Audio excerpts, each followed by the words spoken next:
Hello and welcome to the Dance of the Soul.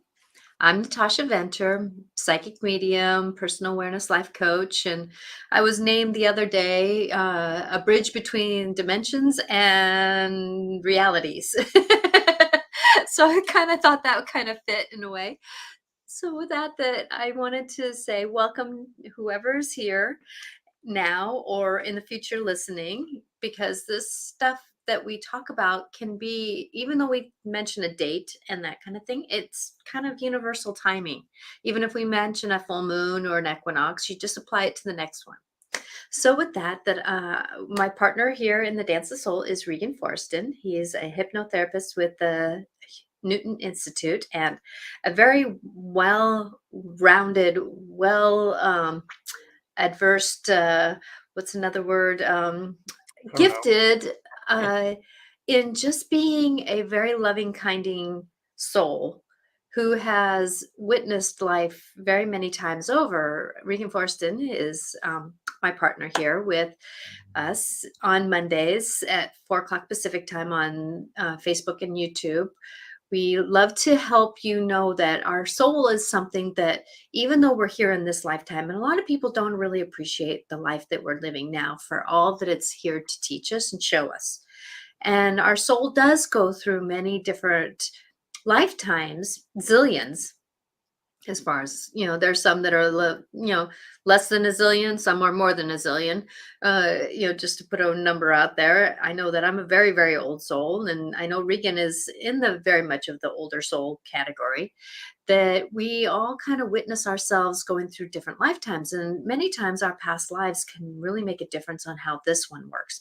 But we kind of come into this world with amnesia, as I was hearing the other day on another radio station. And there's some words that I'm going to kind of, snag from there, because they're words that I know, but it triggered those knowings in me. And that's where a lot of times that shows kind of trigger reality. And, we kind of come in with just this not knowing of where we're at and what we're doing, but our souls know things and they get awakened through these lifetimes. And that's where helping realize where our past life soul walk has done can help us and move forward. And I know that Regan, doing the hypnosis with the Newton Institute, you have come across many people who, and yourself, because you've done it yourself. I've actually done hypnosis too. I go through hypnosis a little different than a lot of people do, I think, in a way that, with my mediumship, that it's, I can put myself there in a heartbeat. But um, and me being remembering being born and that kind of stuff, I almost feel like I've gone through a life death experience because of the fact that I'm so available to be there. So with that Regan, I'm grateful that you can give your perspective of what you've witnessed in your lifetime. And we're going to talk about angels and guides, and who are they and how do they really work with us today? Yeah. Yeah. Well, Natasha and I have gotten the same information, but just on a different path. Where Natasha has this intuitive side and knowing and can communicate directly with the angels and guides. I did it through hypnosis, like for the Newton Institute. We've done this with about 70,000 people now. I'm one of 250 around the world, 46 countries. And so we're just researchers. So I've been to the other side and back twice. So I get some of my knowledge and everything from personal experience, and the other from my clients that uh, go to the other side and spend a few hours and come back. So both of us has had with Natasha. She like Natasha, if you were an artist, you could probably paint. Do you see them that clearly that you could paint these guides? Yes, Or does it I do. And that's the thing about us who are I'm psychic, intuitive, who see things. Like I see it like a movie screen. Like if I had my third eye was the theater, Mhm. the projector. Thank you for that word. The projector, I would see the screen on the back of my head. And Mhm. and I think it's because I'm dyslexic, so I have different ways of knowing things. But so whatever I'm seeing, in quotation marks, you know, out there, I'm actually seeing here. So when I see like Archangel Azrael, who I work with, and he's the angel of time and matter, and he helps people cross over. that I see him here, but I also see him like in a movie screen back here where I can paint him. I know how he is. I see his, oh God, talk about beauty. Oh, magnificent. And Now, there's does no he words. show up the same to you every time, or do you see him? Does he appear to you differently? Like, Uh, he's like us humans. It depends on what he's going through, who he's helping, what is his energy field. He looks like him, like people have always said, for Natasha, you really haven't changed over the years, you know and so I have kept my the way that I look, but I've matured, I've shifted and changed, and so has he. When okay, he works with somebody, he shifts and changes his energy field to help them, and so with that he stays himself, yet he changes where he's at, kind of like us sometimes when we have our pajamas on and our hair pulled up, yeah, okay. we look different than if we have our best look on, But type of thing. basically, he doesn't change enough so that you wouldn't recognize him. Oh In other words, no. it's always that way. Yeah, because I'd wondered. I think in the research, it'd be interesting to see, like say, Mike Angel Arkle, Archangel Michael. There we go. I love that. If, if he appears to everybody exactly the same, or if they see him as all individually different. I wondered that sometimes because the guy when my clients are on the other side, the guides that come to them and they're describing them to me, um, it get all range of guys. Some of them just show up as a ball of energy that Hmm. they're able to communicate. And so I'll say, well, let's start speaking to this ball of energy and see if we can get a name. And then a name comes, and then we communicate that way. But most of the time, they appear in some sort of human form or a hybrid of human form. In other words, kind of half energy, half like, in other words, I just wondered if they know how, like my clients, if they appear to my clients in a way that my clients will accept them, Yes. because, Now, yeah, I and mean, I'm going to use an example of Mother Mary. yeah, Now, Mother Mary will come to people looking totally different than, like she might come to someone who believes more in the Native American as white calf buffalo woman, but she's Mother Mary. hmm, She comes to me in a very motherly look, where someone who is very religious may come in the regalia, I'm going to call it, or the character of her time, because that's how they accept her. yeah, So now, like Archangel Michael, he'll come to me in cowboy boots. If you ever watch the movie Michael that yeah, John Travolta did, yeah. That was a good that's movie. how Michael comes to me. Now, there's sometimes when somebody really needs him, he'll come in his white wings and in his armament and don't mess with this person. Yeah, So he comes, that's the thing is, but yet if you look at his face, he's still this face. Now, he may be in a joking face with me sometimes, but when he's serious, he's serious. uh-huh. So with that it's their character that they do come to us, and how we, like when I first knew Michael, he came a little bit more stricter dressed than he does now, because we've gained a I'm willing to see him in his Sunday attire, couch attire type of thing.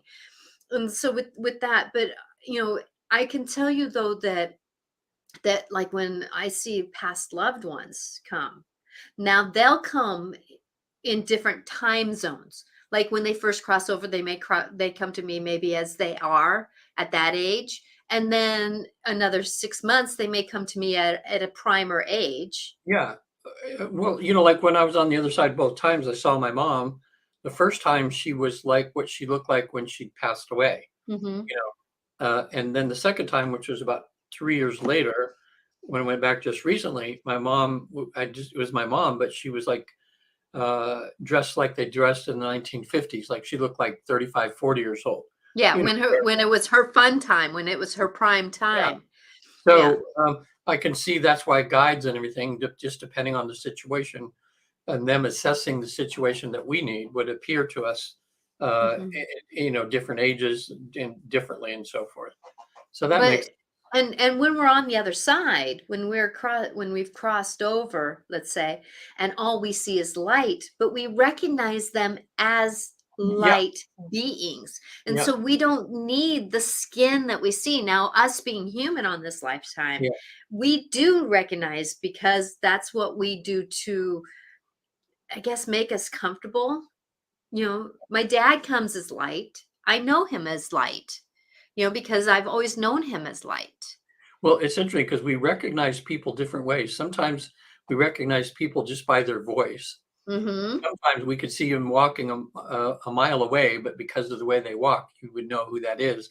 So there's different ways of Of recognizing recognizing. smell, Yeah. that kind of Well, thing. you think about it too, like my mom, I saw her as I see her in this life, but as soul, she's had many faces, in other Yes. words, incarnations. So, it just seems that when my clients are over there, that they see these souls and generally will see them in a familiar way, a way that maybe their mom's younger or whatever, but they still see them, that they remember them from this lifetime, you know. Mhm. So I think that just makes things less complicated and it's easier to communicate, uh, with them that way. But I think that's what makes this experience so real is that people, the physics on the other side is different than here. So, like when Rebazar, who was my guide, I actually can't say that I saw him as clear as I'm looking at you or me on the screen right now, but he was always in my periphery, and I knew he was there. And it was like someone just put a piece of cellophane between the two of us, so Mhm. that it wasn't crystal clear that way. And But some people can call that the veil. yeah, The veil because of the fact that maybe if you saw him as he was, it would be too startling, yeah, maybe. too Well, empowering. His energy might have been too empowering, yeah, too overwhelming for you. when I help clients and what I experience on the other side is we all get to go before our council. People, they're like life coaches that, spiritual life coaches that can answer questions about our current life and our mission and so forth, and give us answers to, like, why do we decide to be born? What do we hope to learn? Why are other people in our life? And they get the answers to a lot of those questions. But on the council, late C, who I call him, he's in this worldly plane. Ekankar claims them as one of their Ek masters or descended masters. Mhm. So I'd seen pictures of him before, but that's how he appeared to me there. But he's the one that's all jovial, and just happy, and it's like, man, he'd be the life of any party he went to, Mhm. with his joy. And with him, I could almost paint a portrait, especially what he was wearing, how colorful and everything it was, in that too. So, and I have had recently, the guide showed up as a shark fin for one of my clients. Yes. He was communicating with a shark fin, you know, but it was, and I really forget now, but we asked the guide why he showed up that way, and there was an answer for that made sense to my client, you know, Mhm. that way. So, you know, it's just interesting. But when people are in this state, of this very relaxed state that most people can achieve, um, when they're on the other side, like if they were in the totally awake state and they saw a shark fin do that, they'd go, "Oh, this is crazy." But when they're in that state, it's real to them. Mhm. In other words, they they don't hit, like when they see someone that, like, I'll say, "Oh, is your mom in your soul group there that you're seeing?" They go, "Oh, yes, there's my mom." And I said, "Well, just kind of go over to her, float over, however you're going to do there, in front of her, and then have a conversation with her, and then let me know when you're done, and we'll put it on the recording." And then I'll say, "What does your mom look like?" And without hesitation, sometimes they'll just say, "Oh, she's this purple, and there's violet, and there's yellow." And they're just like if she was standing in front in human form, but in that state, they're Uh-huh. totally recognized in their mom in this as this energy, So it's interesting. And the place of recreation up there that we've discovered, the last few of my clients have actually requested they read Michael Newton's books, and they know about that. And they said, "I want to see what that's like up there." And it's so much fun to see my clients just start laughing or smiling when they're in this place. And I say, "What's going on?" And a lot of times, the last one, it was like they were playing tag, but it was like these balls of energy, different colors, just zooming by, and it was just very playful, like tag or something. Uh, Exactly. But that's yeah, the thing is that men, a lot of us uh, don't recognize when we're getting support. Like there's many times where I'm laying in my bedroom and I see orbs in my room, and they're colorful. Now I can have a different knowing between the fairies, the elemental balls of orbs or the angelic orbs. yeah. And that's the thing is that when we're talking about energy, and that's when the energy of like angels or guides can create, like a lot of our guides, if we see them out of the corner of our eye, we may see them as dark because of the fact that they don't want to take the energy from us to create light. But Mm. they're light. It's just they don't want to. It Oh, I takes a have lot of friends energy to create that vision. well, that's why So I'm sorry. go ahead. Well, I've heard a few people say that like they woke up at night and there was this dark energy in the room, and of course, dark they assume is So, the devil or something awful. But mhm. I've never heard it explained the way you just explained it. That sometimes they're just there, but they're not in their full light, so they could appear dark.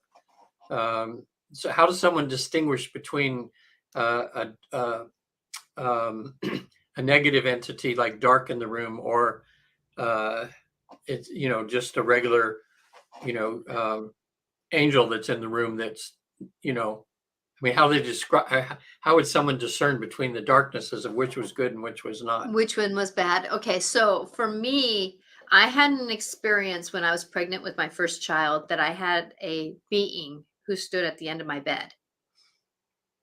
And the first thing and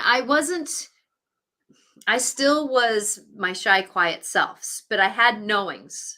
I've always been intuitive, but took my mom passing for me to get kicked out of my own comfort zone to become who I am today. So with that when I was there, okay, so we instinctively first feel fear. We'll feel the fear when we first see something out of the corner of our eye. That Yeah. is a natural experience. That's a natural knowing. But the times when I have been with someone and they go, there's somebody there. Then, and I go, okay, let's stop and breathe. Let's check in. Now that you have slowed down, what was the feeling that you got from that person or that energy? Oh, it felt childish. We go, okay, so it was a child. Now I'm checking in myself, so I know how to guide this person. But going in and seeing what that person is, going in and if you can, wake up and then start slowing down your breathing and asking, okay, who's here? And then if we can go from our mind to our heart to our gut, what does the gut tell us? Okay, first off, ask, are you here for my greater good? And if you get that, like almost that icky taste in your mouth, that icky, I like there's that there's in the there's right no there's no doubt when you have evil in your room, you know it because you get icky feelings. You get that icky taste, you get that icky, it's the negative goosebumps. And when we have something more positive, we kind of go into oh, I know. I have a okay. You know, there's that kind of relaxedness when we know that it was for our greater good. But now when I was working with a student at school who she's very intuitive, and so she's pulling a lot of beings to her. And so she had to discern what was greater and what was not. And so the first thing I said, if you don't like it, tell them to leave. It doesn't matter. It doesn't matter if they're good or bad, because the good will come back to you. And that's the thing is that the good will come to you, and the good will talk to you in a loving way. They'll give you a calmer feel to them. And sometimes they'll kind of sneak around corners to say, I'm not offensive to you. Now, I was going back to the story. I was pregnant with my first child, and I had a being who was at the end of my bed. And I sat up saying, you're not taking my child. Because of the fact that there was a moment where I saw darkness. Hmm. And it wasn't like the figure was grayish dark, but I saw darkness in the being. And I knew that that being wasn't there for my child's greater good. Now I can tell you that my first child is one of those gems. He was a scout for a lot of the souls. He is one that can walk into a room and bring love and kindness. He is one that when he was 4 years old would help me take care of my mother who had Lou Gehrig's disease. Like when I was really tired and done and cooked, and my mom would be wanting to move her arm because she couldn't move because of Lou Gehrig. Oh, Mom, I'll go do that for you. And he used to lay in bed with her and just give her kindness. And he just was always this, he's one that he's meant to walk through this world with kindness and love. I've noticed that about some children. Yeah. Some seem to be totally into themselves. And then there are some children, like two of my grandchildren that I have, they're totally looking out for everybody else. And one of them, what do you say, like for the tooth fairy, he gave money to the tooth fairy instead of the tooth fairy giving money to him. I might need the money for somebody else, so the money out for the tooth fairy. Uh-huh. Well, but if you notice that they're not doing it to where they're taking away from their happiness either. Right. There's a balance between the give and the take, but they also see that there's this, and that's my child. So there was something when I was carrying that child that I knew that this child had a purpose to being in this world. And when that happened, it was a dark time for us in our marriage and stuff like that. So the doorway was kind of open, and I was working through some stuff in that lifetime, during that lifetime, during that time in my life. So with that there was that moment. But when you know that there's something dark. Now my second child in her room, I would walk in and I would see out of the corner of my eye three dark beings. And at first I went, because at this time I'm still kind of figuring out, I know things, but I'm still trying to figure them out. And so that's why I'm talking about this stuff. And I had to stop. And I go, okay, wait a minute. First reaction was fear. Breathe. Oh, now I see a top hat. Now I see this and I see that. And I noticed that these were the guides for my child. And they've been with her for a long time. They've been her guides for a long time. And that's the thing is that working through that moment of first fear is the thing, because there is a lot of darkness out there. There's a lot of dark beings out there, but it's like I told this one student at school, I said, own your space. This is my space. Only love and light is in this space. Everybody else get the out of my room. Right. And it's that empowerment. And when we can do that, that's part of the kicking out of the bad or the good. And, because many times we stand in fear and we misinterpret who is really there. But that's why sometimes our guides will come in with a smell first, or they'll come in with a loving feeling. That's why Mother Mary, sometimes you'll smell roses when she's around, so she doesn't scare you coming in. Now, the angels and Mother Mary have light in them, so they won't necessarily be dark, but it's the guides that tend to be a little bit darker because it takes a lot of energy to be light. Well, that's good to know. Yeah. In the 70,000 cases we've had, we've not really had what we would call a negative experience with any dark entities, but we have had a few times where people thought that they were a dark entity or something, but then we did like what you said, where we had them just slow down for a minute. Let's just think for a minute. Let's get a little bit closer and let's see what this really is. So you're totally safe. Let's just go see. And when they would get a little closer, then they would either laugh or go, oh, what, like I say, I told on the show before, one of them was uh, his guide, that was dressed up as or had a costume on of a devil. So he said, well, I'm just trying to scare the hell out of you, like you've been doing to your parishioners for 10 years.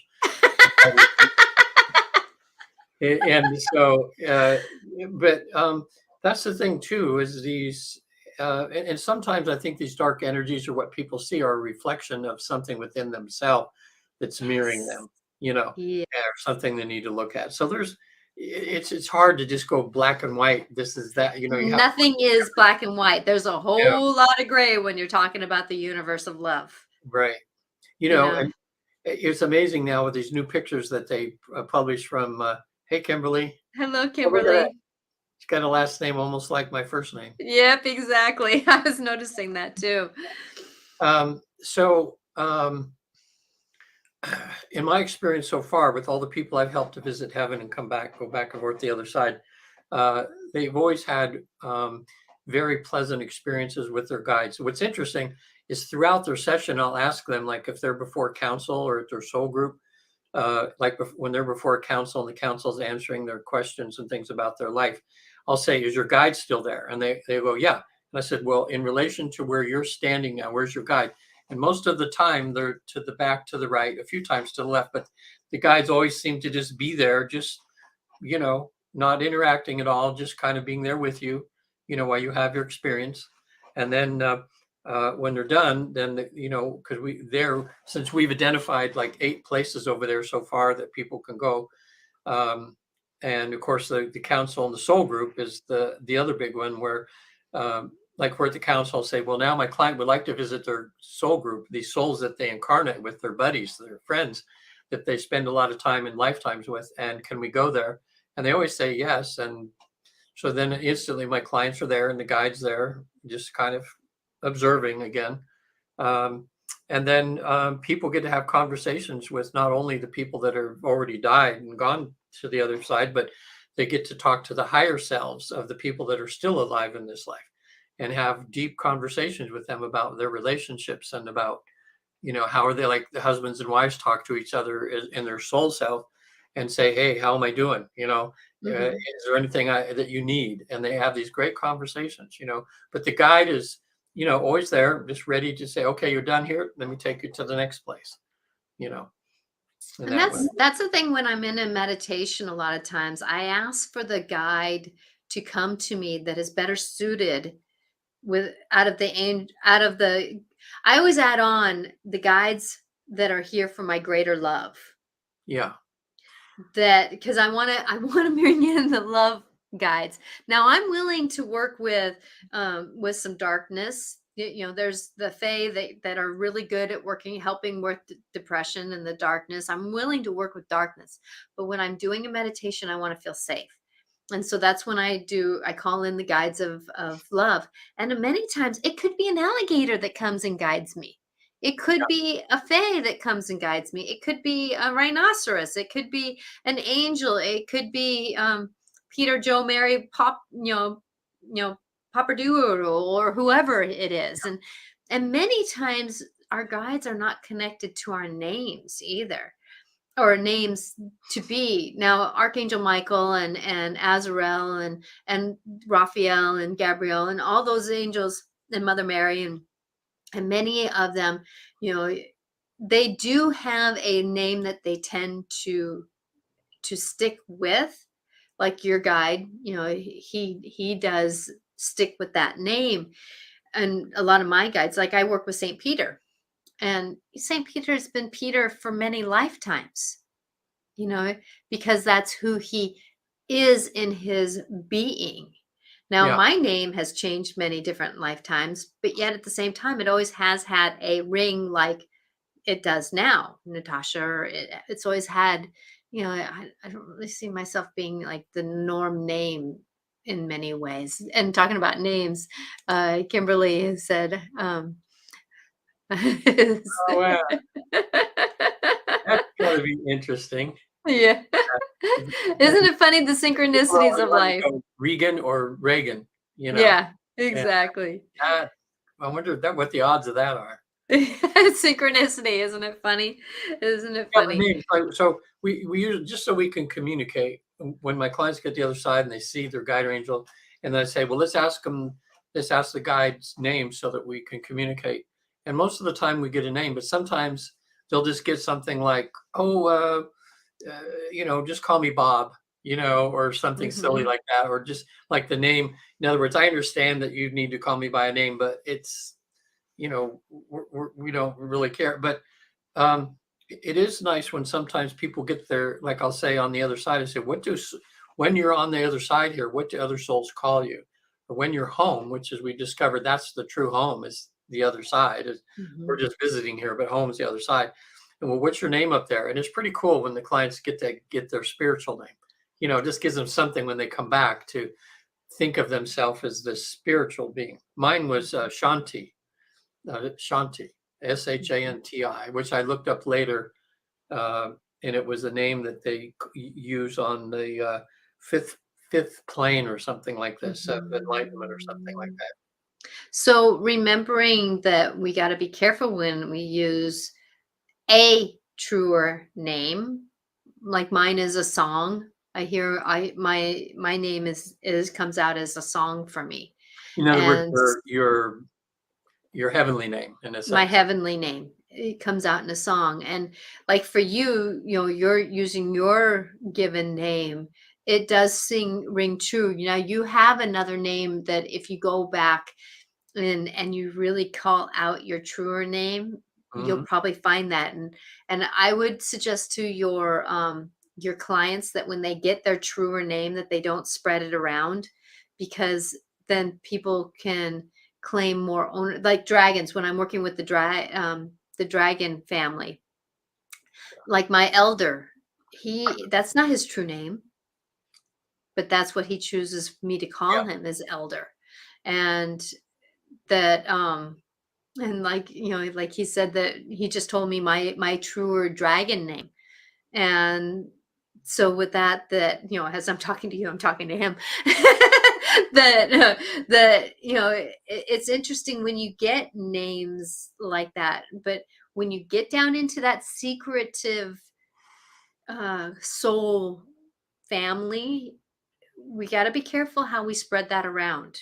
Yeah, like in Eckankar, when you want to have a your own mantra that fits you exactly. I mean, there's the HU, which is an ancient name for God.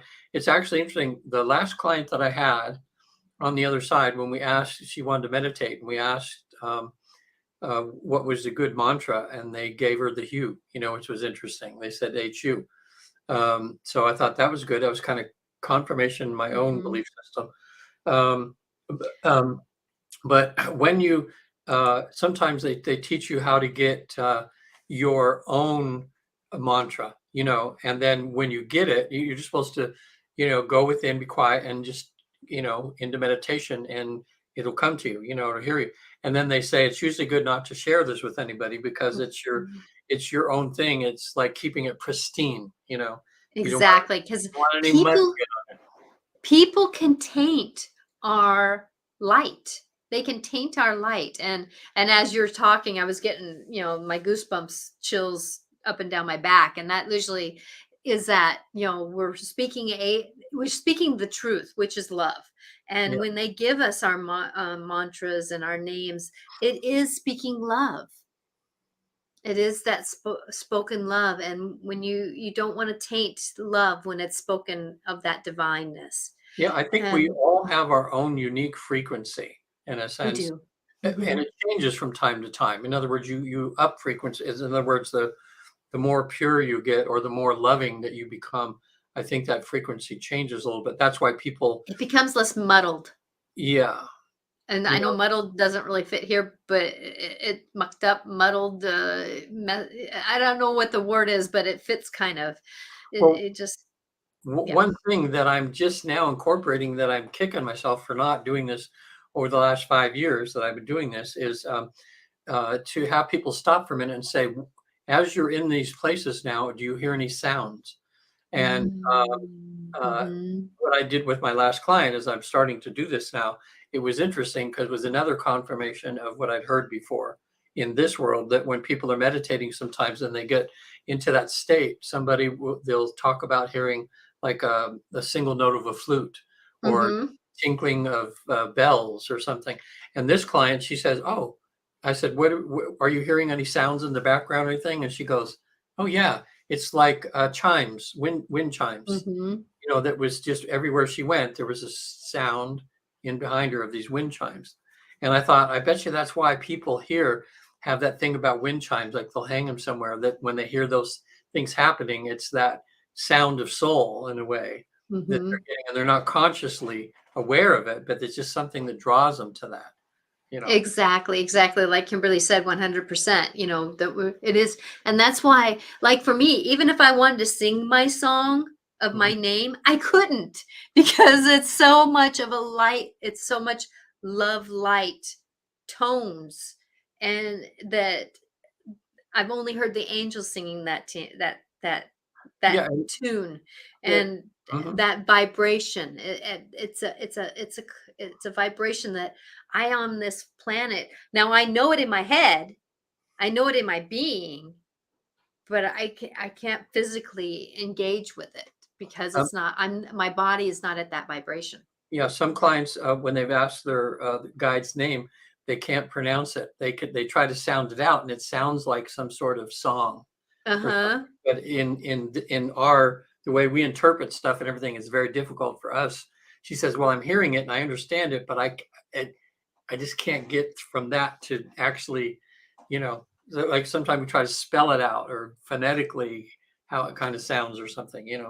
Exactly, and that's where it's like, I give a name, they ask my name of a guide, and I'm like, "Ask him, yeah,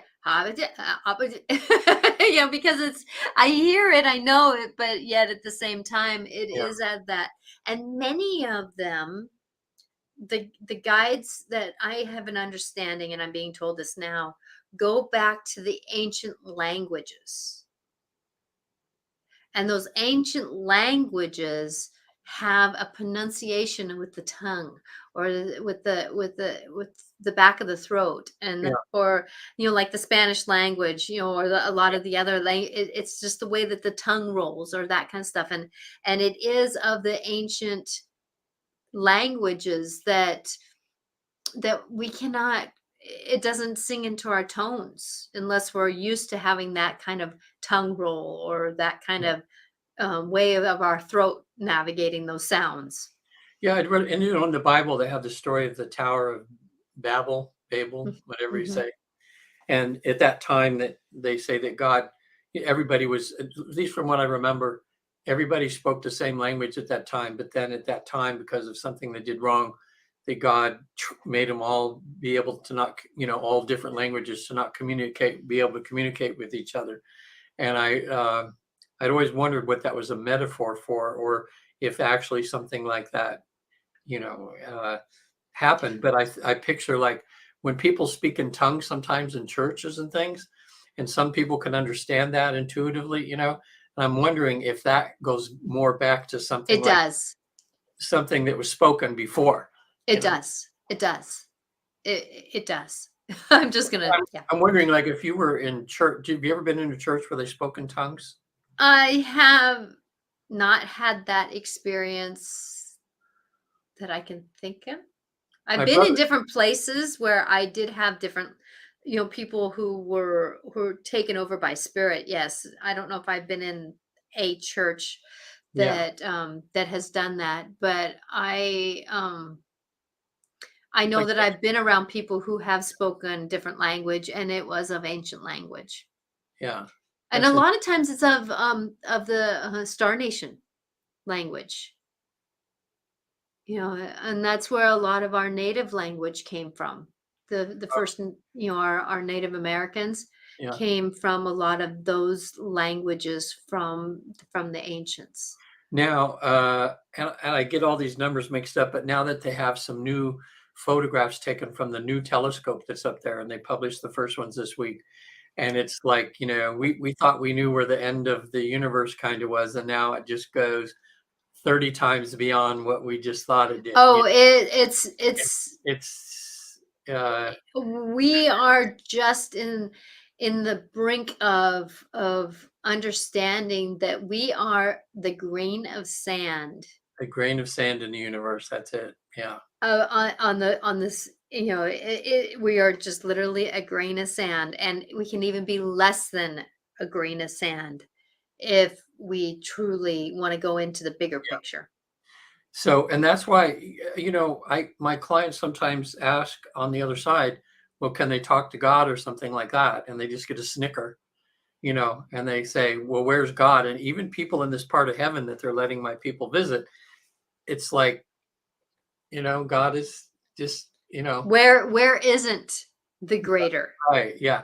Where is It's like God is not a person. He manifests sometimes through, and I think through some beings or his something. But as far as you find the getting, and there's a throne and there's God on it, and he goes, "Hey, I'm God. How you, how are you?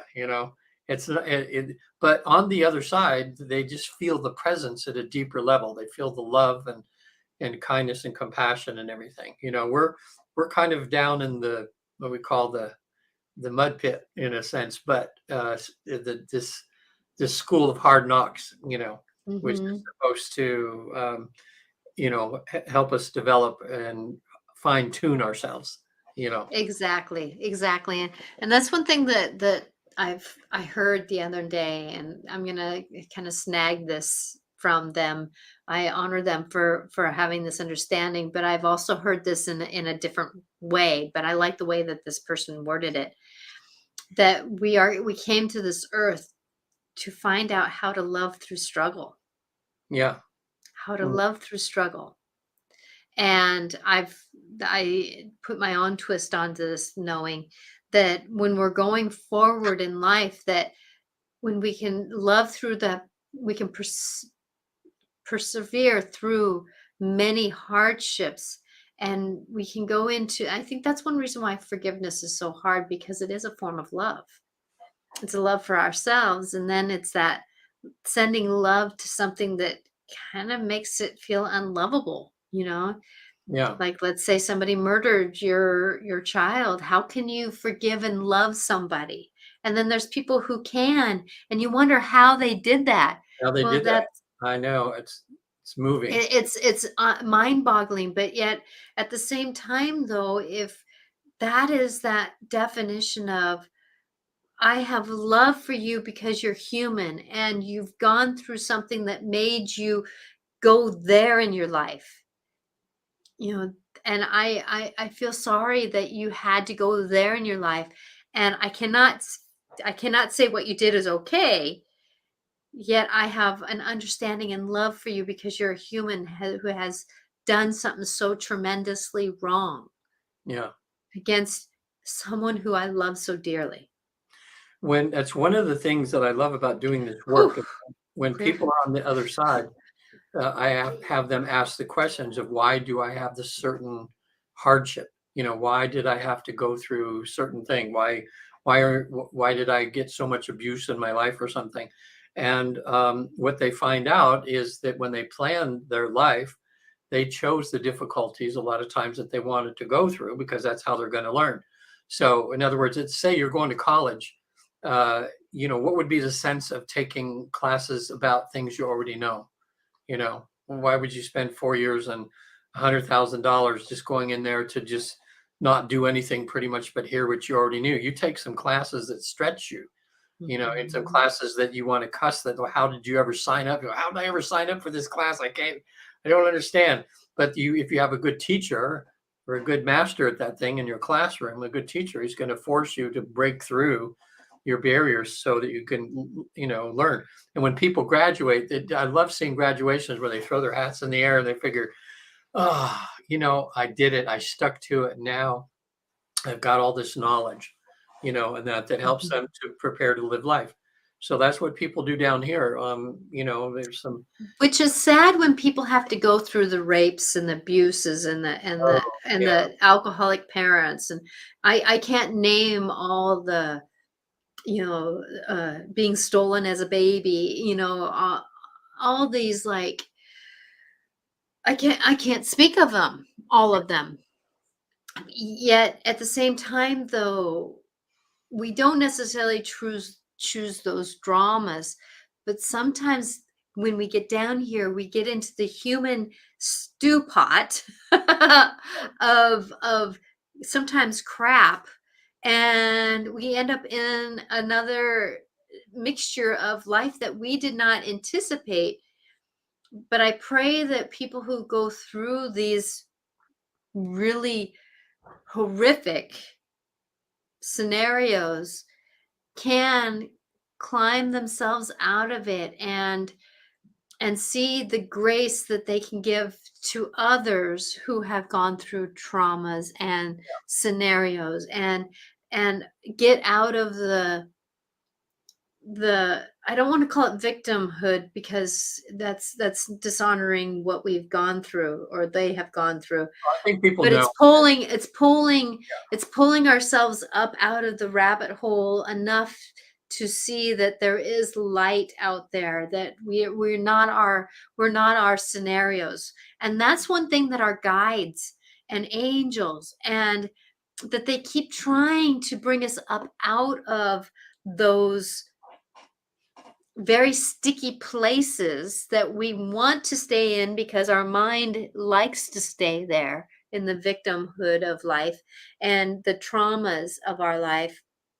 And that's where we have been given, like, you have, I have techniques and you have techniques of how to, tap in different places to get rid of. And I know that other people use eye techniques to Mhm. help relieve scenarios, and there's ways of do that's why we've been given these ancient healing techniques to be able to get our physical body up and out of it. And it's us being willing to love ourselves enough to step up and out, because our guides and our angels can only, kick us in the butt a couple of times, and then they're going to say, it's a human choice.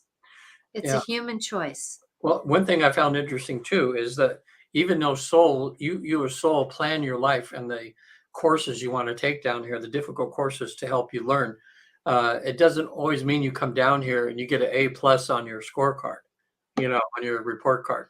I mean, it's everything from you did everything you should and you learned A+ and you're happy, or you get somewhere in between. And there's some people that flunk their course. They come down and they didn't send enough of their physical, they just send enough of their soul energy into the body, and they're overwhelmed by how difficult it is here on earth. And because of free choice, they get sidetracked and they get off course, and they blow it. So they get Hmm. back to, when they get back to their true selves on the other side, they're like fuming at themselves in a sense, like, what was I thinking? Like, oh my God. And then they get to work with, do some more work and get some more advice up there. And then a lot of them will decide to, after a certain time and after more studying and preparing themselves to come down, do it again to this time to, get a better grade. But it's not all, it's just not all perfect. It really isn't, and it is we are human doing human experiences, and that's where a lot of times our guides, when we have a buddy, I'm going to call it, like my dad is my buddy, and our souls have done soul walk together. I don't know how many different times I've been his parent, and he, vice versa, and back and forth. up and down, inside and out, best friends, whatever. But there's many times where our friends in one lifetime will come down, be with us, will be in our lifetimes together, and then sometimes one will choose to stay back. So I put in the question, who is a guide? Well, a guide is somebody who can be anybody and everybody. My dad, who was my guide in human form here, being my father, has turned into my guide in the spirit realm now that he's passed. Hmm. And that does that mean that he's with me all the time? No, but he is in my life, especially in pertinent times where I'm needing the guidance. And like last summer, when I was going to go through a big summer of major healing going on with my body, he was really influential in language and talking and being a part of that walk. And then as soon as I got my feet underneath me and I started walking forward, he went on and did some other things. And that's when we're walking forward. And there's many times where I'm doing a session with someone and I know that they have a male figure, because souls have a more male side or a female side feeling to them. Yeah. And that the soul may be more masculine feeling, and I can kind of see them as the past life that they were together. And so I'll explain this guy as he was in the life before, so that the person who's having a session with me will recognize them in a soul form, so that because their soul will recognize a little bit of, oh yeah, I know, I have a knowing. I don't necessarily know, but I have a knowing, as I go, I have that. My body knows a little bit more. My mind may not know, but my body has a knowing, my soul has a knowing of walking forward with this guide, and they're here to help us. Yeah. Well, that's right. I've heard of even through some of my clients that that their guide or whatever had actually uh, come into the physical life as somebody that was there to help them. Mhm. So it's the thing that in our conversation today that I think you and I both want people to know is from the research we both done from personal experience and these thousands of cases. It appears that everybody has a guide, or has some. In Oh, other words, hands down, right. zillions. It could be something like on the other side that there's certain souls that up there now that are in training, sit later on in their incarnations or something, instead of coming down here or some other place to evolve. Once they get to a certain point, they want to take on being a guide for other people or to help Mhm. people, or they want to be able to help people in some way. That's what's so beautiful about the other side, because it's all about helping each other Mhm. do Love and guidance. the love and guidance. Yeah. You know, um, one of my clients recently, and instead of being before the council, she found herself sitting on the council with the council. You know, they were telling her that, through her thousands of lifetimes, this is where she's at right now. And now she had some other goals that she wanted to fine tune. So she came back in the human body. But she was very, very sweet person. Very, you could just tell, just a loving being. And that was very interesting, how, she was right there on the council with them and just talking to like her peers about, with her questions about her life and that. So, Mhm. you know, um, We in this human form limit ourselves more than our soul ever wants us to. yeah, this whole work I've done is, because growing up Catholic, we had saints and people would pray to the saints. Well, then there's some Christian faiths that broke off from that said, no, that's sacrilegious. You only speak to Jesus and that's it, or write to God or Jesus, because God doesn't need any intermediaries. He doesn't need any helpers. You talk to him. Okay, oh, fine. But, the way you really, when you see how things really work, because we're finding out now that these saints or these people are just another thing for people that are, souls that have evolved enough to reach down and help us when we have a need. Guide us. And Mhm. and God allows us to do all that, because in doing that, we learn, we become more godlike. We become, you know, uh, better, better lovers, of the world. by giving to others. And so Mhm. it allows souls in heaven to be of service to people. Exactly. And the one thing that I always picture, because I can honor people who are in that belief system, just like I need a friend sometimes to help me, do something, that many times we need guides to help us, because Jesus and Mother Mary and if we want to use the word God, that, you know, I know that God is energy, yet at the same time, though, in a sense, sometimes there's something more physical that needs to happen. Yeah. Like I've had things where I'm like kind of stressed out for the moment, and all of a sudden I'll turn around and there'll be something that I really needed right in front of me. And the way that I understand God's energy, you know, that it's not he can't it can't get physical enough to move energy. Too expansive. It's like Metatron or Celestial trying to come down on this earth. No, they are energy out there that they have a hard time coming down into our vibration, where Michael, Archangel Michael, has been able to take human form once in a while and can get more down in the physical realm to where it can help us maneuver. That's why we have earth angels. The earth angels are more able to be down here on earth, and they're the ones that you see who step in between. Let's say if somebody's walking down the street and all of a sudden you see the person flying out of the way of the car, because the earth angel picked them up and flew them out of the way of the car. I've heard of some fantastic things like you that that know people yeah, experience. and or our guides, and some of our guides are earth angels. So there is different vibrations in our knowings to help us go forward in our life, and it's partly believing that we do have help. Like for me, I have house angels, and I ask the house angels, like if I hear a noise in the middle of the night, I check in with my house angels. Okay, what was that? Oh, you're safe. Okay, thank you. Hmm. Because you just never know what is happening, and I go to who knows. House angels know, because they're the protectors. Now, if the fae are in that house angel combination, then so be it. I'm not attached to that kind of language, if that makes sense. Hmm.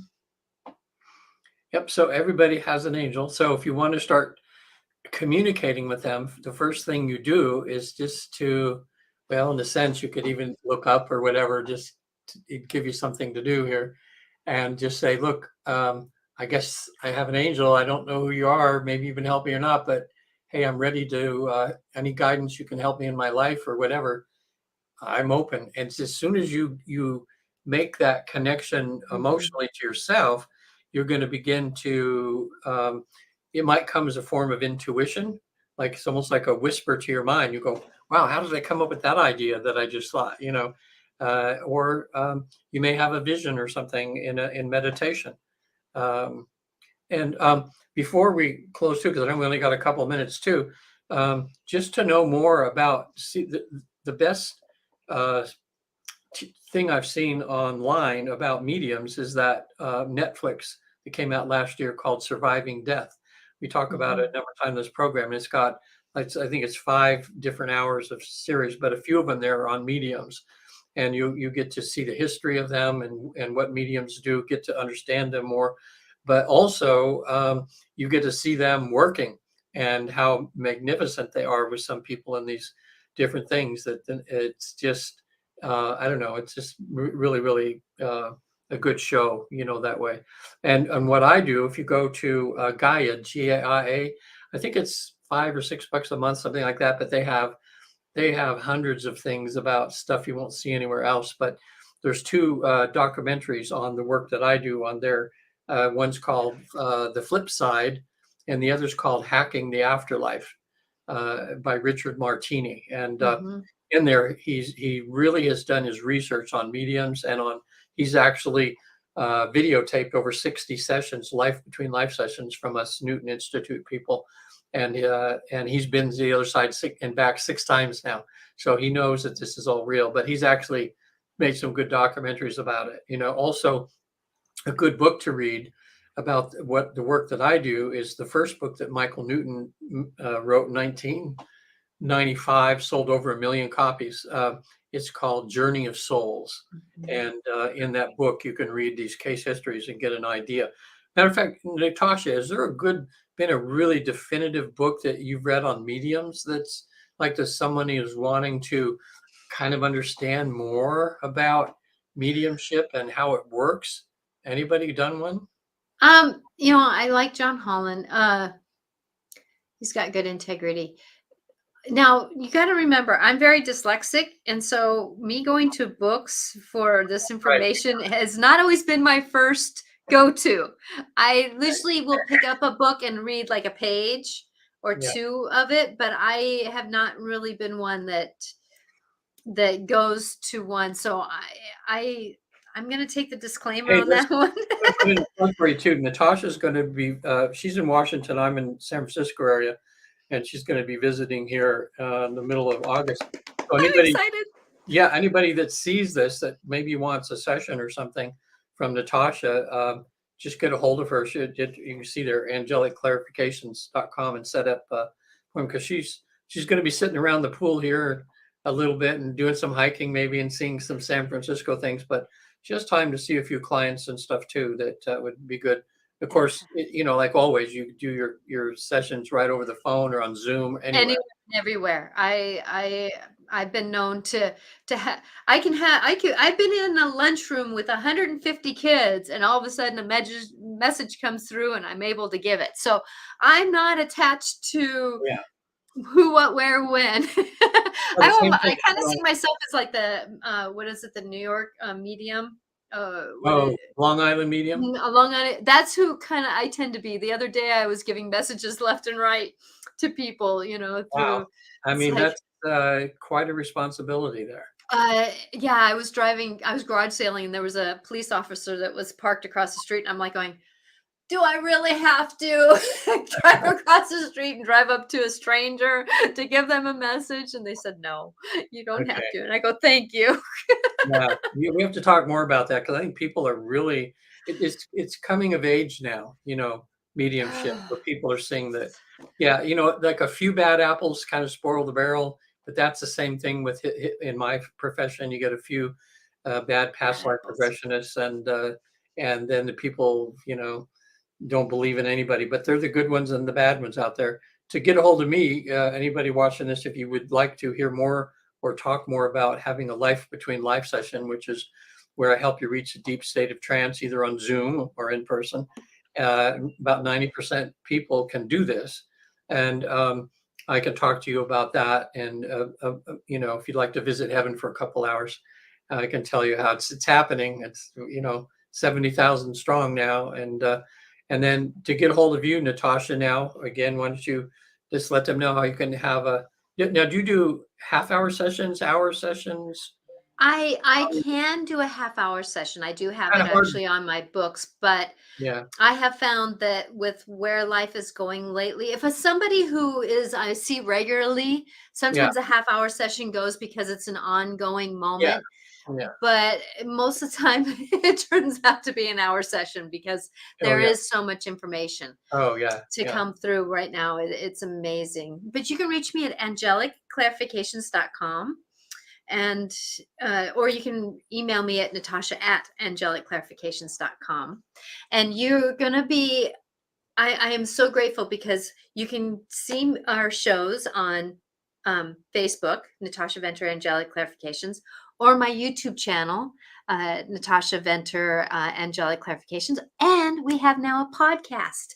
This and other shows. I'm downloading a lot of our older shows that are basically timeless on you can look for us on Life Clarifications, and I'm so excited about being able to spread our knowledge here. Yeah. So thank you all for coming.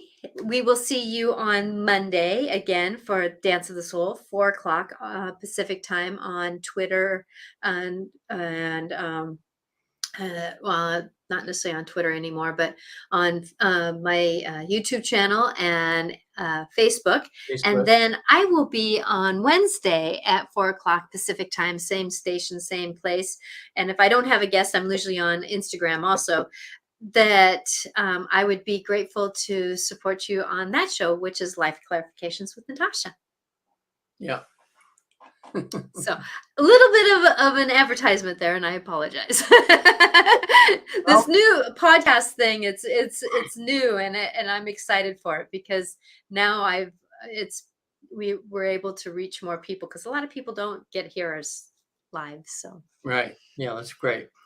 So we'll So see you all bless. next week. Yes, blessings to all, and we will see you later. We hope that we are helpful to you, and we can do private sessions to help you more personally. Yeah. Blessings to all. See you later.